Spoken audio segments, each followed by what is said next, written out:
Pit road on a closed military base in San Diego is usually quiet once the checkered flag falls. Sunday, it wasn't.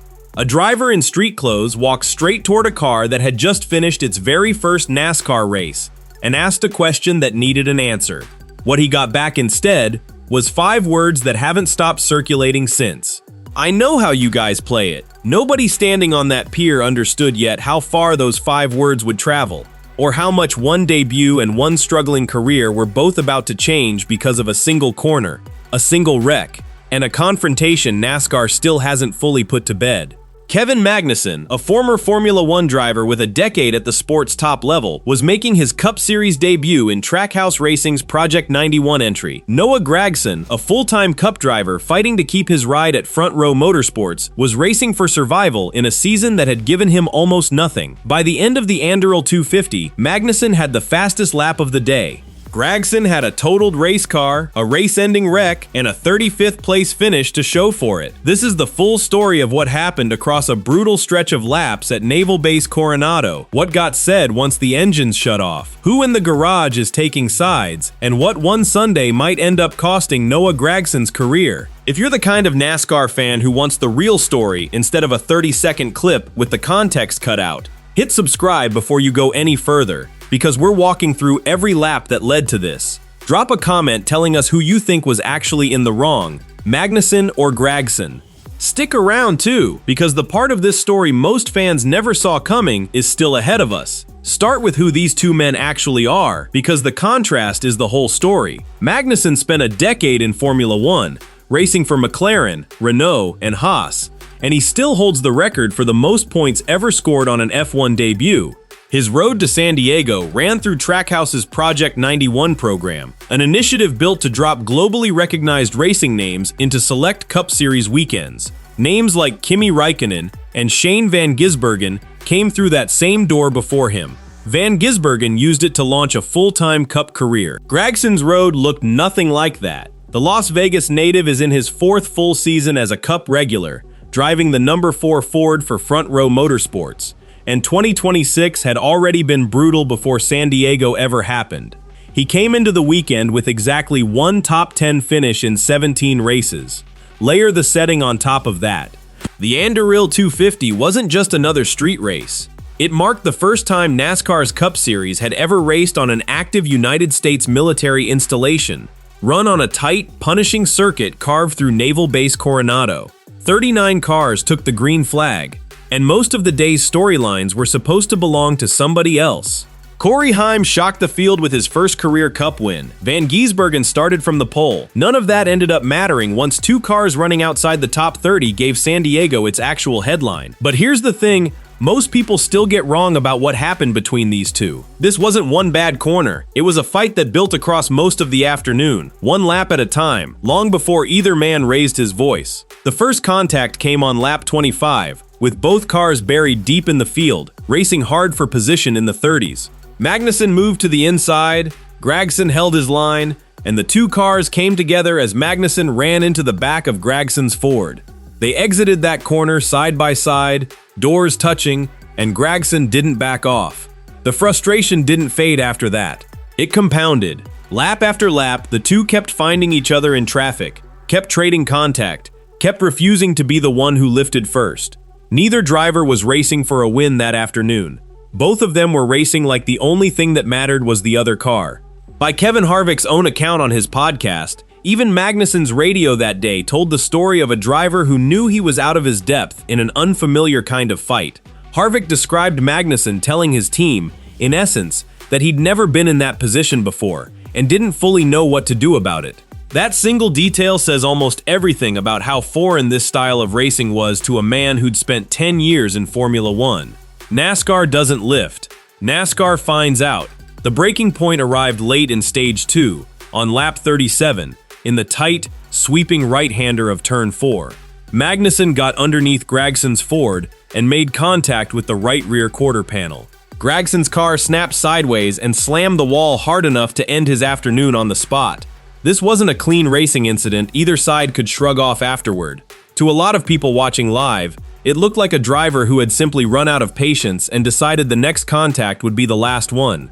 Gragson never got the chance to race his way out of his frustration. He got a wrecked Ford, a guaranteed bad finish, and dozens fewer laps of experience on a brand new circuit he badly needed to learn. For a driver fighting to keep his job, that math is brutal on its own, and that's before a single word got said on pit road. What happened next is the part of this story that actually went viral, and it started before either driver had fully climbed out of his car. Gragson had already changed out of his fire suit by the time he found Magnussen, walking straight at him with the question that had been building since lap 25. "You wrecked the out of me over here," he said. "What's your problem?" He didn't stop there. "You guys come over here," he told Magnussen. "You drive off into the corner just because you got fenders on it." Magnussen wasn't interested in backing down either. "Get the out of my face," he told Gragson, more than once. When Gragson pressed him, asking exactly what he planned to do about it, Magnussen's answer was short. "You around," he said, "and you find out." For close to 90 seconds, the two men stood inches apart on a Navy pier, trading curse words, with Magnussen, at one point, wagging a finger in Gragson's face. No punches landed. NASCAR's security eventually stepped between them and walked the whole thing back from the edge before it became something neither driver could take back. It came closer to that edge than anyone realized at the time. Days later, on SiriusXM NASCAR radio, Gragson admitted publicly what hadn't been visible on pit road that afternoon.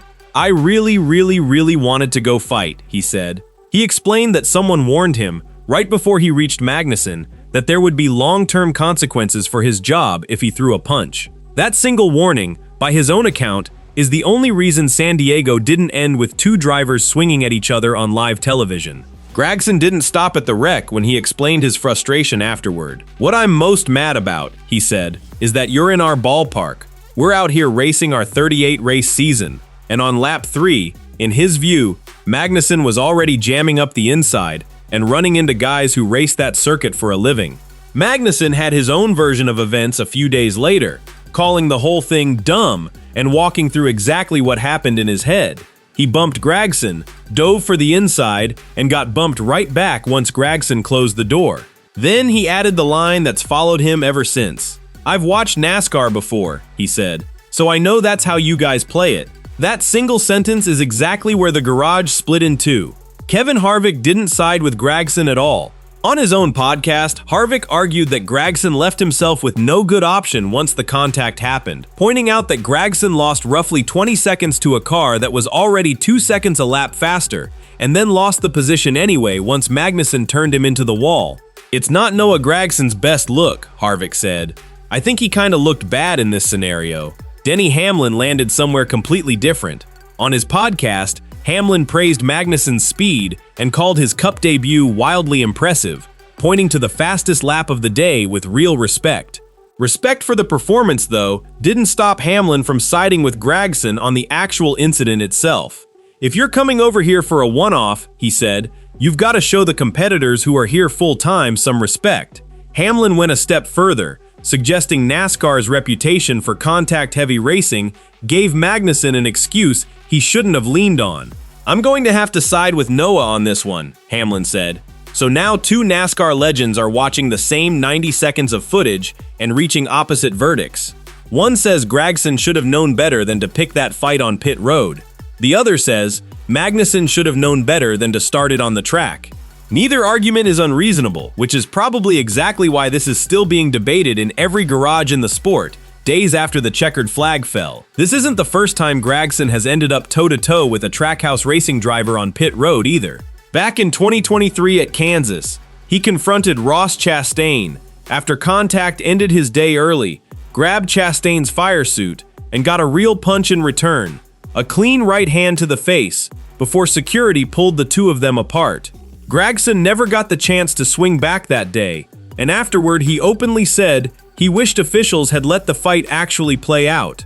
Even Harvick, who's now sided against Gragson twice in this same kind of moment, has been consistent on one point for years. He's never been a fan of drivers throwing punches at all, calling that kind of scuffle cheap for a sport that isn't supposed to be hockey. Whatever you think of Gragson's temper, San Diego wasn't some isolated flash of frustration. It's a pattern stretching back years, and it's part of why so few people in the garage seem surprised to see him back on pit road again, asking a driver the exact same kind of question he's asked before. Here's the part of this story that barely made the headlines, and it's the part that actually matters most going forward. Throwing that punch would have been a short-term release and a long-term disaster. Gragson sits 29th in the Cup Series standings through 17 races, and he doesn't currently have a contract with Front Row Motorsports for next season. That timing is not a coincidence. Josh Berry, a Ford driver with real Cup experience, is already searching for a new ride.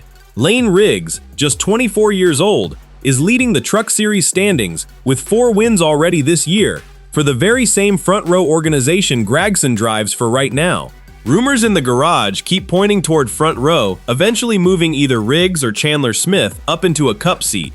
A pit road fight, caught on camera and broadcast everywhere, would have handed the team every reason it needed to make that move sooner instead of later. Gragson avoided that outcome by inches. He may not get the chance to avoid the next one. So here's where this actually leaves both of them. Kevin Magnussen came to San Diego for a bucket list weekend, and he's walking away with a story worth telling for the rest of his life. Noah Gragson came to San Diego needing a result, and he's walking away with a totaled race car, a divided garage, and a contract nobody is guaranteeing. One man raced like he had nothing to lose. The other one actually did. Drop a comment and tell us who you think was really in the wrong at San Diego. Was Magnussen out of line for racing a full-time Cup driver like a man with nothing to lose? Or did Gragson overreact to hard racing that happens somewhere in this sport almost every single week? And if you want the next chapter, stick around, because we're breaking down exactly what Gragson needs to show at Sonoma to convince Front Row he's still worth keeping around.